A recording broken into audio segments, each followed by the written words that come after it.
Bonjour, Ania Nussbaum, journaliste à Bloomberg. Ania Nussbaum, բարև ձեզ պարոն նախագահ, բարև ձեզ պարոն վարչապետ,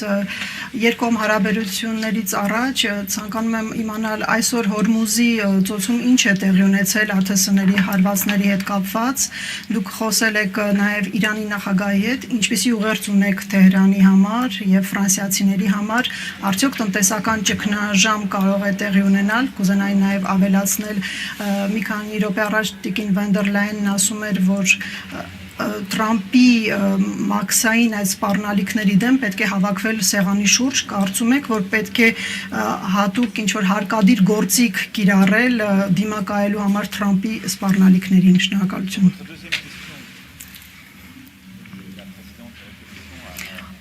Առաջ երկրորդ հարցի առումով Տիկին Վան դեր Լայենը արդեն պատասխանել է։ Մենք ցանկանում ենք, որպեսզի լինի արդար եւ ազատ առևտուր եւ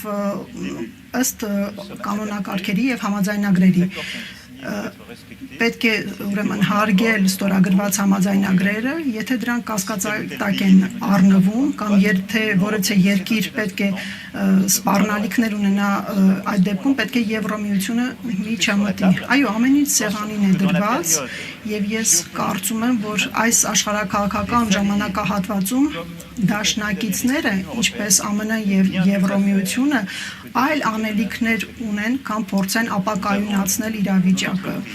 Մեր ընկերությունները, մեր ընտանիքները, մեր բնակչությունները կարիք ունեն կայունության ուղերձի, վստահության ուղերձի։ Այո, ամեն ինչ սեղանին է, բայց հուսանք, որ խոհամտությունը նորից կվերադառնա եւ խոհամիտ կլինի, որպեսզի ամեն ինչ լինի ներդաշնակ։ Ինչ վերաբերում է ձեր առաջին հարցին, ես խոսելու եմ Իրանի նախագահի հետ, չեմ կարող ասել, թե ինչ եմ իրեն ասելու, բայց Ֆրանսիան ի սկզբանե նույն դիրքորոշումն ունի, մենք կոչ ենք անում բոլոր ռազմական գործողությունների դադարեցմանը, դիվանագիտական բանակցությունների մեկնարկին եւ հարգելով տարածաշրջանի բոլոր երկրներին, երեք ես դատապարտել եմ Էմիրական միությունների նկատմամբ հարձակումը եւ որպեսզի վերականգնվի նավարկելի ճանապարհները։ Այո, պետք է Հորմուզի ծոցը բացվի բոլոր ուրեմն նավերի համար եւ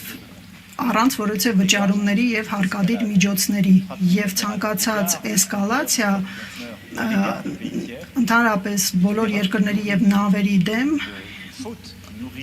սխալ է, որը գալիս է ավելի լարվածություն ավելացնելու այս իրավիճակում։ Ես այսպիսի ուղերձ եմ հղելու նրան եւ այսպիսին է Ֆրանսիայի դիրքորոշումը։ Հավանիչ տեսանյութը եւ բաժանորդագրվիչ նորությունները բաց չթողնելու համար։